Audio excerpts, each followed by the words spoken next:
Hello दोस्तों, Aaradhya academy के YouTube channel में आप सभी का स्वागत है। दोस्तों, माध्यमिक शिक्षा बोर्ड द्वारा आयोजित रीट भर्ती परीक्षा लेवल 2 एसएसटी यानी कि सामाजिक अध्ययन के नवीनतम पाठ्यक्रम के अनुसार दोस्तों विश्व के भूगोल के जो टॉपिक सिलेबस में दे रखे हैं उन सभी टॉपिकों के अपन क्रम वाइज अति महत्वपूर्ण प्रश्न है वो पढ़ते हुए चल रहे हैं। दोस्तों, अपनी 2 क्लास है वो कंप्लीट हो चुकी है, सौरमंडल और अक्षांश और देशांतर से संबंधित है। आज अपन इसमें देखिए पृथ्वी की गतियां। दोस्तों, पृथ्वी की गतियों से संबंधित आज मैं आपको टॉप 80 प्रश्न है वो बताने जा रहा हूं और ये दोस्तों रीट लेवल 2 सामाजिक अध्ययन के नवीनतम पाठ्यक्रम के अनुसार है। दोस्तों, आप यहाँ पर ये पाठ्यक्रम है वो देख सकते हैं। ये विश्व के भूगोल के टॉपिक दे रखे हैं सिलेबस में, जिसमें अपन पृथ्वी की गतियां आज अपन इसमें पढ़ रहे हैं। अगर आपने पिछली जो 2 क्लासें है वो नहीं देखी है तो आप प्लेलिस्ट में जाइए, वहां पे आपको फोल्डर मिल जाएगा रीट एसएसटी विश्व का भूगोल के नाम से आपको वहां फोल्डर मिलेगा और उसका जो लिंक है वो दोस्तों आपको डिस्क्रिप्शन में भी मिल जाएगा। तो आप वहां जाकर पिछली क्लासें हैं वो जरूर देखें और आराध्या अकेडमी के यूट्यूब चैनल को अगर आपने अभी तक सब्सक्राइब नहीं किया तो सब्सक्राइब जरूर करें, बेल आइकन को दबाएं, वीडियो को लाइक और अपने दोस्तों के पास में शेयर जरूर करें। तो चलिए दोस्तों शुरू करते हैं। पृथ्वी की गतियां से संबंधित देखिए पहला प्रश्न, किस तिथि को रात और दिन बराबर होते हैं? बताइए, किस तिथि को रात और दिन बराबर होते हैं? तो दोस्तों इसका राइट आंसर हो जाएगा वो है 23 सितंबर को। याद रखना दोस्तों, 23 सितंबर को दिन और रात बराबर होते हैं। यहां पर बी नंबर का ऑप्शन राइट आंसर हो जाएगा। आगे देखिए सेकंड नंबर का प्रश्न है। इसमें देखिए विषुव या इक्विनॉक्स वर्ष के 2 काल जब दिन और रात बराबर होते हैं होता है। बताइए दोस्तों, अभी बताया मैंने आपको 23 सितंबर और एक और याद रखना है दोस्तों, वो है 21 मार्च। 21 मार्च और 23 सितंबर। यहां पर ए नंबर का जो ऑप्शन है वो इसका बिल्कुल सही उत्तर हो जाएगा।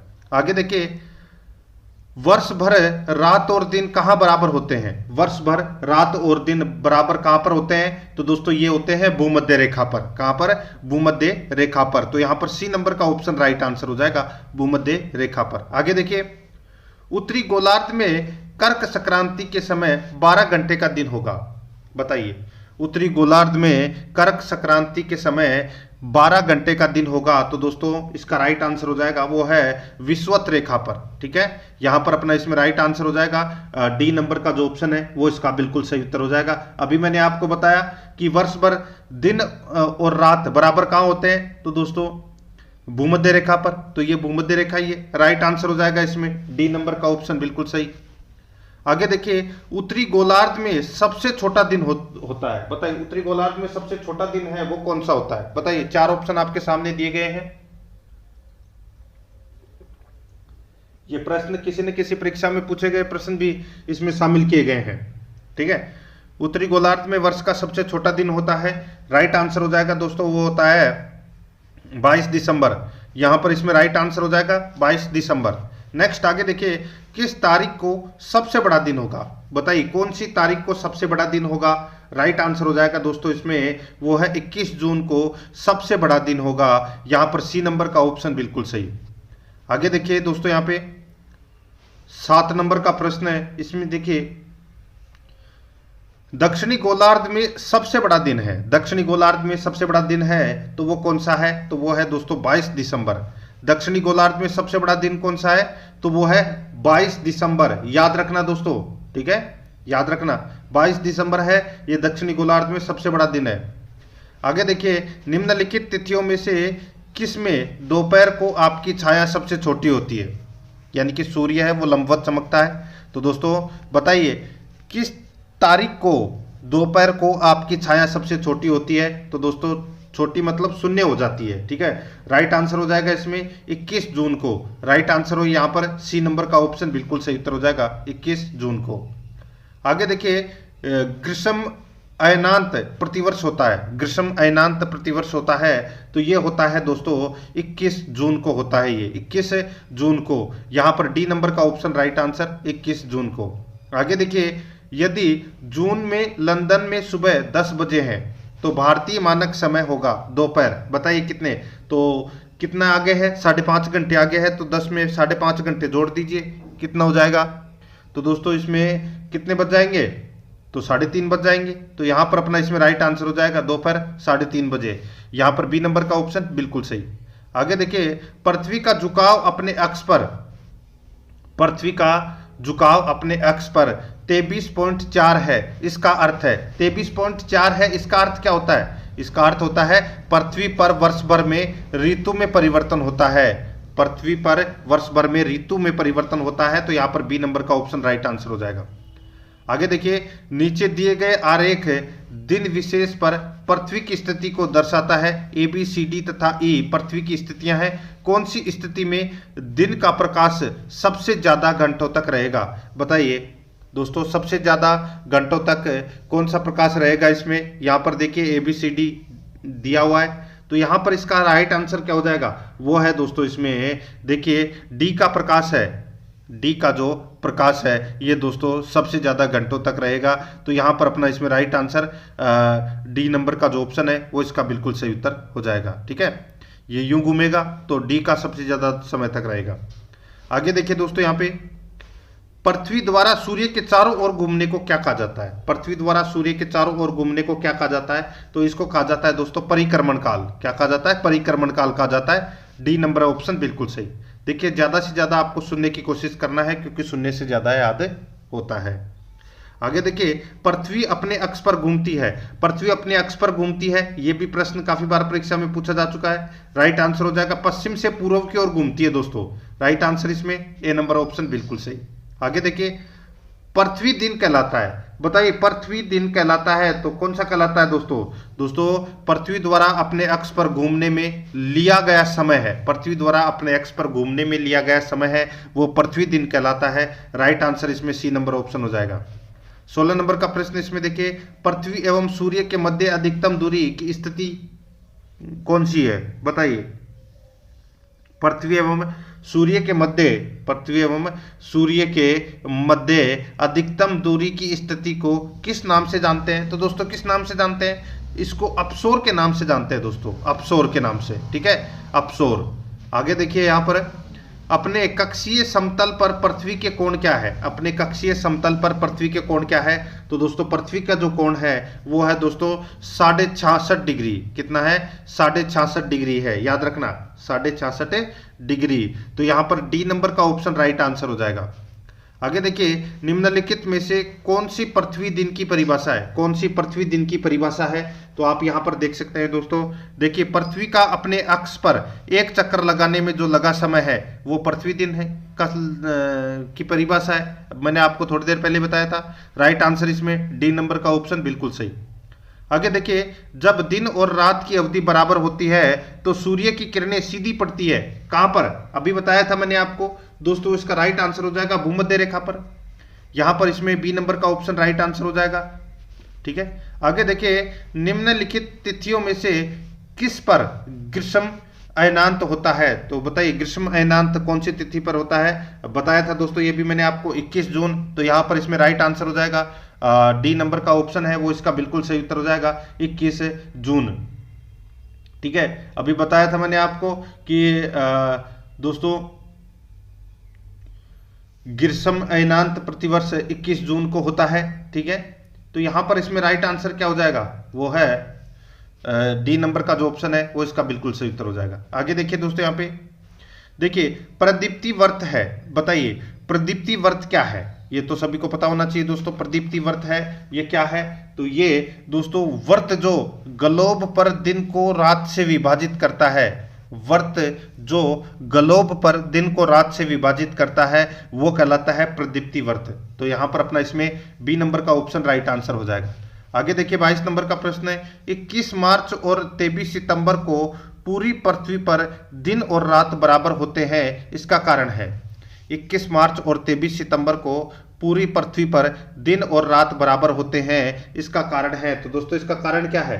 इसका कारण है सूर्य की किरणें विषुवत वर्त पर सीधी पड़ती है और इस स्थिति में कोई ध्रुव सूर्य की ओर झुका नहीं होता है। ठीक है, तो यहां पर अपना इसमें right answer A number option हो जाएगा। आगे देखिए, दक्षिणी गोलार्ध का सबसे लंबा दिन किस दिन होता है? दक्षिणी गोलार्ध का सबसे लंबा दिन किस दिन होता है? राइट आंसर हो जाएगा, वो होता है दोस्तों 22 दिसंबर को। कब होता है? 22 दिसंबर को। डी नंबर का ऑप्शन बिल्कुल सही उत्तर हो जाएगा। आगे देखिए, दिन और रात होने का प्रमुख कारण है। दिन और रात होने का प्रमुख कारण क्या है? तो वो कारण है दोस्तों इसमें पृथ्वी का अपनी दूरी पर घूमना, पृथ्वी का अपनी दूरी पर घूमना। यहां पर सी नंबर का ऑप्शन राइट आंसर हो जाएगा। आगे देखिए, ध्रुव तारा सभी मौसमों में स्थिर दिखाई देता है, क्योंकि ध्रुव तारा सभी मौसमों में स्थिर दिखाई देता है क्योंकि दोस्तों ध्रुव तारा पृथ्वी के उत्तरी ध्रुव की कक्ष के ऊपर होता है। ध्रुव तारा सभी मौसमों में स्थिर दिखाई देता है क्योंकि ध्रुव तारा पृथ्वी के उत्तरी ध्रुव की अक्ष पर होता है। यहां पर सी नंबर का ऑप्शन राइट आंसर हो जाएगा। आगे देखिए, तारामंडल सप्तऋषि को पश्चिम निवासी किस नाम से जानते हैं? तारामंडल सप्तऋषि को पश्चिम निवासी किस नाम से जानते हैं? तो दोस्तों किस नाम से जानते हैं? तो ये जानते हैं दोस्तों बिग डिपर के नाम से जानते हैं, बिग डिपर के नाम से। सी नंबर का option right answer big dipper. आगे देखिए, पृथ्वी अपनी धुरी के चारों तरफ किस दिशा में घूमती है? पृथ्वी अपनी धुरी के चारों तरफ किस दिशा में घूमती है? तो दोस्तों ये घूमती है पश्चिम से पूर्व की ओर। ठीक है, पश्चिम से पूर्व की ओर। अभी बताया था मैंने आपको, बी नंबर ऑप्शन बिल्कुल सही। आगे देखिए, उत्तरी गोलार्ध में सबसे छोटा दिन होता है। उत्तरी गोलार्ध में सबसे छोटा दिन होता है तो ये होता है 22 दिसंबर को। ठीक है, 22 दिसंबर को। ठीक है, ए नंबर ऑप्शन बिल्कुल सही। आगे देखिए, भारत में सबसे छोटा दिन कब होता है? भारत में सबसे छोटा दिन कब होता है? तो दोस्तों भारत में सबसे छोटा दिन है, ये होता है भारत में सबसे छोटा दिन, ठीक है, तो ये होता है 22 दिसंबर को। ठीक है, 22 दिसंबर को सबसे छोटा दिन होता है। बी नंबर का ऑप्शन राइट आंसर। आगे देखिए, उत्तरी गोलार्ध में वर्ष का सबसे लंबा दिन है। उत्तरी गोलार्ध में वर्ष का सबसे लंबा दिन है तो वो कौन सा है? तो दोस्तों सबसे लंबा दिन है वो है 21 जून। ठीक है, 21 जून राइट आंसर हो जाएगा यहाँ पर। बी नंबर का ऑप्शन बिल्कुल सही। आगे देखिए, उत्तरी गोलार्ध का सबसे लंबा दिन कौन सा है? उत्तरी गोलार्ध का सबसे लंबा दिन है वो हो जाएगा दोस्तों 21 जून, बताया मैंने अभी आपको। सी नंबर ऑप्शन बिल्कुल सही। आगे देखिए, अलग अलग ऋतुओं में दिन समय और रात्रि समय के विस्तार में विभिन्नता किस कारण से होती है? अलग अलग ऋतुओं में दिन समय और रात्रि समय के विस्तार में विभिन्नता किस कारण होती है? तो दोस्तों ये होती है किस कारण? देखिए, अपने को कूट भाषा में उत्तर देना है। उपयुक्त कथनों में से कौन सा इसमें सही है वो बताना है। तो दोस्तों यहाँ पर देखिए, पृथ्वी का सूर्य के चारों ओर दीर्घवृत्तीय रीति से परिक्रमण, पृथ्वी का नत अक्ष पर परिक्रमण। ठीक है, तो ये दोनों कारण है दोस्तों। तो यहाँ पर 2 और 4 है वो इसमें सही है, बाकी पहला और तीसरा है वो इसमें क्या है, गलत दे रखे हैं। तो यहाँ पर अपना इसमें बी नंबर का ऑप्शन बिल्कुल सही उत्तर हो जाएगा। आगे देखिए, दिन रात जिस कारण होते हैं वह है। दिन रात जिस कारण होते हैं वह है, तो दोस्तों इसका राइट आंसर हो जाएगा वो किस कारण होते हैं दिन रात? तो दोस्तों भू परिक्रमण के कारण। ठीक है, भू परिभ्रमण के कारण। तो यहां पर अपना इसमें right answer B number option हो जाएगा। आगे देखिए, जब दिन और रात की अवधि बराबर होती है तो सूर्य की किरणें सीधी पड़ती है। कहां पर? बताया था मैंने अभी आपको, भूमध्य रेखा पर। बी नंबर ऑप्शन बिल्कुल सही। आगे देखिए, मौसम परिवर्तन पृथ्वी की गति की किस विशिष्टता से होता है? बताइए, मौसम परिवर्तन पृथ्वी की गति की किस विशिष्टता से होता है? राइट आंसर हो जाएगा दोस्तों, ये होता है, देखिए, सूर्य के चारों ओर परिक्रमा से दूरी पर 23.5 डिग्री अंश का झुकाव होने के कारण। तो दोस्तों इसमें दोनों ही कथन है वो क्या है, सत्य है। तो यहां पर सी नंबर का ऑप्शन राइट आंसर हो जाएगा दोस्तों, C number option right answer. आगे देखिए, मौसम बदलने का क्या कारण है? मौसम बदलने का क्या कारण है? तो दोस्तों मौसम बदलने का कारण है पृथ्वी का सूर्य के चारों ओर चक्कर लगाना, वह अपने अक्ष पर झुका होना। यहां पर सी नंबर का ऑप्शन राइट आंसर हो जाएगा। ठीक है, ये प्रश्न दोस्तों काफी बार परीक्षा में पूछा जा चुका है। ठीक है, आगे देखिए, यहां पर अगर सूर्य और पृथ्वी के बीच की दूरी 1/4 कम हो जाए तो सबसे अधिक संभावना किस बात की होगी? अगर सूर्य और पृथ्वी के बीच की दूरी 1/4 कम हो जाए तो सबसे अधिक संभावना किस बात की होगी? राइट आंसर हो जाएगा वो है दोस्तों, हमारे वर्ष की अवधि कम हो जाएगी। हमारे वर्ष की अवधि क्या हो जाएगी? कम हो जाएगी। सी नंबर ऑप्शन बिल्कुल सही।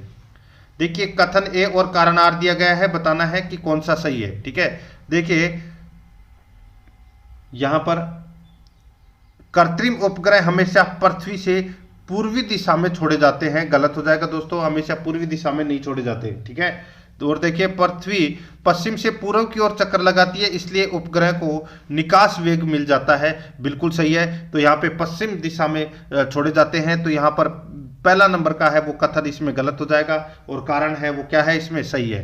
तो यानी कि ए गलत और आर सही है। तो यहाँ पर अपना इसमें राइट आंसर डी नंबर का ऑप्शन बिल्कुल सही उत्तर हो जाएगा।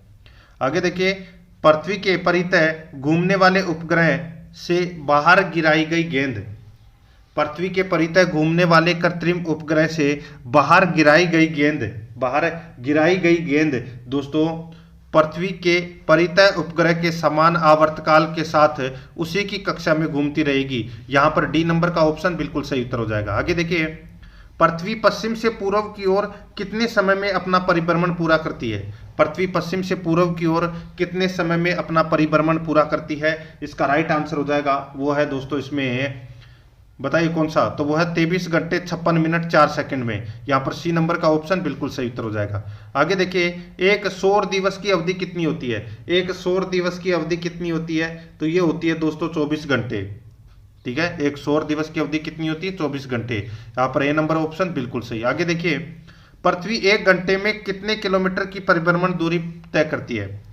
पृथ्वी 1 घंटे में कितने किलोमीटर की परिभ्रमण दूरी तय करती है? इसका राइट आंसर हो जाएगा वो है दोस्तों 1610 किलोमीटर। यहाँ पर डी नंबर का ऑप्शन राइट आंसर हो जाएगा 1610 किलोमीटर। आगे देखिए दोस्तों, यहाँ पे पृथ्वी की परिभ्रमण गति के कारण परिवर्तन होता है। पृथ्वी की परिभ्रमण गति के कारण परिवर्तन होता है, बताइए कौन सा परिवर्तन होता है? राइट आंसर हो जाएगा इसमें वो है दिन और रात बनना, यानी कि दिन व रात बनना। तो यहाँ पर सी नंबर ऑप्शन बिल्कुल सही। आगे देखिए, पृथ्वी का परिक्रमण मार्ग है, पृथ्वी का परिक्रमण मार्ग कितना है? तो यह है दोस्तों 96 crore kilometre. C number option बिल्कुल सही, 96 करोड़ किलोमीटर। आगे देखिए, पृथ्वी सूर्य की एक परिक्रमा पूरी करती है। पृथ्वी सूर्य की एक परिक्रमा पूरी करती है, तो ये पूरी करती है दोस्तों 365 दिन 5 घंटे 48 सेकंड में। यहाँ पर बी नंबर का ऑप्शन बिल्कुल सही उत्तर हो जाएगा। एक परिक्रमा पूरी करती है 365 दिन 5 घंटे और 48 सेकंड में। बी नंबर ऑप्शन बिल्कुल सही। आगे देखिए, पृथ्वी की परिक्रमण गति के कारण होते हैं, पृथ्वी की परिक्रमण गति के कारण होते हैं, तो दोस्तों राइट आंसर हो जाएगा। देखिए, दिन रात छोटे व बड़े होते हैं, ध्रुवों पर 6 माह के दिन और 6 माह की रातें होती है, बिल्कुल सही है। ऋतु परिवर्तन होते हैं, बिल्कुल सही है। राइट आंसर हो जाएगा उपरोक्त सभी, डी नंबर का ऑप्शन बिल्कुल सही। 47 नंबर प्रश्न है, पृथ्वी अपने परिक्रमण मार्ग में 1 घंटे में कितनी दूरी तय करती है? बताइए 1 घंटे में कितनी दूरी तय करती है? राइट आंसर हो जाएगा दोस्तों इसमें देखिए यहाँ पर 1,09,500 किलोमीटर की दूरी तय करती है 1 घंटे में। ठीक है, राइट आंसर हो जाएगा यहाँ पे ए नंबर ऑप्शन बिल्कुल सही उत्तर हो जाएगा। आगे देखिए, किस तिथि को पृथ्वी सूर्य से सर्वाधिक दूर होती है? किस तिथि को पृथ्वी सूर्य से सर्वाधिक दूर होती है? इसका राइट आंसर हो जाएगा वो है इसमें 4 जुलाई को। सी नंबर का ऑप्शन बिल्कुल सही, 4 जुलाई को। आगे देखिए, अपसौर सर्वाधिक दूर की स्थिति में पृथ्वी सूर्य से कितनी दूर होती है? अपसौर सर्वाधिक दूर की स्थिति में पृथ्वी सूर्य से कितनी दूर होती है? इसका राइट आंसर हो जाएगा वो है दोस्तों 15.2 करोड़ किलोमीटर। ठीक है, करोड़ किलोमीटर। ठीक है, तो यहां पर अपना इसमें डी नंबर का ऑप्शन बिल्कुल सही। आगे देखिए, किस तिथि को पृथ्वी सूर्य से सर्वाधिक निकट होती है? किस तिथि को पृथ्वी सूर्य से सर्वाधिक निकट होती है? राइट आंसर हो जाएगा दोस्तों इसमें यह होती है दोस्तों 3 जनवरी को। ठीक है, 3 जनवरी को। बी नंबर का जो ऑप्शन है वो इसका राइट आंसर हो जाएगा। आगे देखिए, उपसौर की स्थिति में पृथ्वी सूर्य के कितने निकट होती है? बताइए, पृथ्वी सूर्य के कितने निकट होती है उपसौर की स्थिति में? तो दोस्तों राइट आंसर हो जाएगा वो है 14.7 करोड़ किलोमीटर। 14.7 करोड़ किलोमीटर। याद रखना, यहाँ पर सी नंबर का ऑप्शन यहाँ पर डी नंबर का ऑप्शन बिल्कुल सही उत्तर हो जाएगा। ठीक है, 14.7 किलोमीटर। आगे देखिए, उत्तरी गोलार्ध का सबसे बड़ा दिन व दक्षिणी गोलार्ध का सबसे छोटा दिन होता है। उत्तरी गोलार्ध का सबसे बड़ा दिन और दक्षिणी गोलार्ध का सबसे छोटा दिन होता है कौन सी तारीख को? तो वो होता है दोस्तों 21 जून को। राइट आंसर हो जाएगा यहाँ पे ए नंबर ऑप्शन बिल्कुल सही। आगे देखिए 21 जून को सूर्य की सीधी किरणें पड़ती है। 21 जून को सूर्य की सीधी किरणें पड़ती है, तो दोस्तों ये 23.5 डिग्री उत्तरी अक्षांश पर पड़ती है दोस्तों ये, ठीक है। राइट आंसर हो जाएगा यहाँ पे ए नंबर का ऑप्शन बिल्कुल सही उत्तर। आगे देखिए उत्तरी गोलार्ध का सबसे छोटा दिन और दक्षिणी गोलार्ध का सबसे बड़ा दिन होता है, ठीक है। उत्तरी गोलार्ध का अभी मैंने इससे पिछले प्रश्न में पूछा था, दक्षिणी गोलार्ध का सबसे बड़ा दिन और दक्षिणी गोलार्ध का सबसे छोटा दिन होता है 21 जून को। अब यहाँ पे पूछा गया है कि उत्तरी गोलार्ध का सबसे छोटा दिन और दक्षिणी गोलार्ध का सबसे बड़ा दिन होता है, तो ये होता है दोस्तों 22 दिसंबर को, याद रखना है। यहाँ पर बी नंबर का ऑप्शन बिल्कुल सही। आगे देखिए किन तिथियों को दिन व रात बराबर होते हैं, किन तिथियों को दिन व रात बराबर होते हैं, राइट आंसर हो जाएगा 21 मार्च और 23 सितंबर को दोस्तों दिन और रात बराबर होते हैं, राइट आंसर हो जाएगा यहाँ पर ए नंबर ऑप्शन बिल्कुल सही। आगे देखिए वसंत विषु किस तिथि को होता है, बताइए। वसंत विषु किस तिथि को होता है, ये होता है दोस्तों 21 मार्च को, राइट आंसर इसमें ए नंबर ऑप्शन हो जाएगा 21 मार्च को। आगे देखिए पृथ्वी की उत्पत्ति के संबंध में गैस राशि परिकल्पना का प्रतिपादन किस वैज्ञानिक द्वारा किया गया। पृथ्वी की उत्पत्ति के संबंध में गैस राशि परिकल्पना का प्रतिपादन किस वैज्ञानिक द्वारा किया गया, इसका राइट आंसर हो जाएगा वो है इमैनुअल कांट। यहां पर ए नंबर का ऑप्शन बिल्कुल सही। आगे देखिए कास्ते द बफन सर्वप्रथम पृथ्वी की उत्पत्ति की तर्कपूर्ण वैज्ञानिक संकल्पना का प्रतिपादन कब किया गया। कास्ते द बफन सर्वप्रथम पृथ्वी की उत्पत्ति की तर्कपूर्ण वैज्ञानिक संकल्पना का प्रतिपादन कब किया गया, इसका राइट आंसर हो जाएगा दोस्तों ये किया गया 1745 में, ए नंबर का ऑप्शन बिल्कुल सही 1745 में। आगे देखिए कांट की वायव्य राशि परिकल्पना किस मूलाधार पर टिकी थी। कांट की वायव्य राशि परिकल्पना किस मूलाधार पर टिकी थी, इसका राइट आंसर हो जाएगा वो है दोस्तों इसमें देखिए कणों के आपसी टकराव के भ्रमण गति में वृद्धि होती है, निहारिका के आकार में वृद्धि के साथ गति भी होती है, राइट आंसर हो जाएगा इसमें उपरोक्त सभी, सी नंबर ऑप्शन बिल्कुल सही। आगे देखिए लाप्लास ने निहारिका परिकल्पना कब दी। लाप्लास ने निहारिका परिकल्पना कब दी दोस्तों, यहां पर इसका राइट आंसर हो जाएगा ये दी थी दोस्तों 1796 में दी थी। कब दी थी 1796 में, ये ऑप्शन काट लेना यहाँ पे, ठीक है। सन पूछा है 1796 में, आपको इसमें याद रखना है, ठीक है। आगे देखिए दोस्तों यहाँ पे इसको छोड़ देना। आगे देखिए चैम्बरलिन ने ग्राणु परिकल्पना का प्रतिपादन कब किया। चैम्बरलिन ने ग्राणु परिकल्पना का प्रतिपादन कब किया, तो ये किया था दोस्तों 1905 में, ए नंबर का ऑप्शन बिल्कुल सही 1905 में। आगे देखिए किस विद्वान ने सर्वप्रथम वायुमंडल का संगठन, उष्मा की प्राप्ति तथा महासागरों की उत्पत्ति संबंधी सिद्धांत दिए। किस विद्वान ने सर्वप्रथम वायुमंडल का संगठन, उष्मा की प्राप्ति तथा महासागरों की उत्पत्ति संबंधी सिद्धांत दिए, इसका राइट आंसर हो जाएगा वो है चैम्बरलिन ने, यहाँ पर ए नंबर का ऑप्शन बिल्कुल सही चैम्बरलिन। आगे देखिए पृथ्वी की उत्पत्ति के संबंध में जर्मन दार्शनिक कांट ने वायव्य राशि परिकल्पना को किस सन में प्रतिपादित किया। पृथ्वी की उत्पत्ति के संबंध में जर्मन दार्शनिक कांट ने वायव्य राशि परिकल्पना को किस सन में प्रतिपादित किया, इसका राइट आंसर हो जाएगा ये किया दोस्तों 1755 में, ये नंबर ऑप्शन बिल्कुल सही 1755 में। आगे देखिए कौन सी परिकल्पना निहारिका परिकल्पना की आधारशिला बनी। कौन सी परिकल्पना निहारिका परिकल्पना की आधारशिला बनी, राइट आंसर हो जाएगा दोस्तों वो है वायव्य राशि परिकल्पना, बी नंबर ऑप्शन बिल्कुल सही। आगे देखिए निहारिका परिकल्पना के विपरीत चैम्बरलिन ने 1905 में पृथ्वी की उत्पत्ति के संबंध में कौन सी परिकल्पना प्रस्तुत की, तो कौन सी परिकल्पना प्रस्तुत की, तो वो है ग्राणु परिकल्पना प्रस्तुत की, ए नंबर का ऑप्शन बिल्कुल सही। आगे देखिए ज्वारीय परिकल्पना किसने प्रतिपादित की थी। ज्वारीय परिकल्पना किसने प्रतिपादित की थी, राइट आंसर हो जाएगा वो है दोस्तों जेम्स जीन्स ने, यहाँ पर सी नंबर का ऑप्शन बिल्कुल सही उत्तर हो जाएगा। आगे देखिए जेम्स जीन्स की ज्वारीय परिकल्पना में किसने संशोधन किया। जेम्स जीन्स की ज्वारीय परिकल्पना में किसने संशोधन किया, राइट आंसर हो जाएगा ये किया था दोस्तों जेफ्रीज ने, यहाँ पर बी नंबर का ऑप्शन राइट आंसर जेफ्रीज ने। आगे देखिए जेम्स जीन्स ने ज्वारीय परिकल्पना का प्रतिपादन किस सन में किया। जेम्स जीन्स ने ज्वारीय परिकल्पना का प्रतिपादन किस सन में किया? राइट आंसर हो जाएगा वो किया था दोस्तों 1919 में। यहाँ पर सी नंबर ऑप्शन बिल्कुल सही। आगे देखिए, जेफरीज ने जेम्स जीन्स की ज्वारीय परिकल्पना में संशोधन प्रस्तुत किया, तो ये प्रस्तुत किया था दोस्तों 1943 कब किया था? ये किया था दोस्तों 1929 में, ठीक है, 1929 में। सी नंबर ऑप्शन बिल्कुल सही।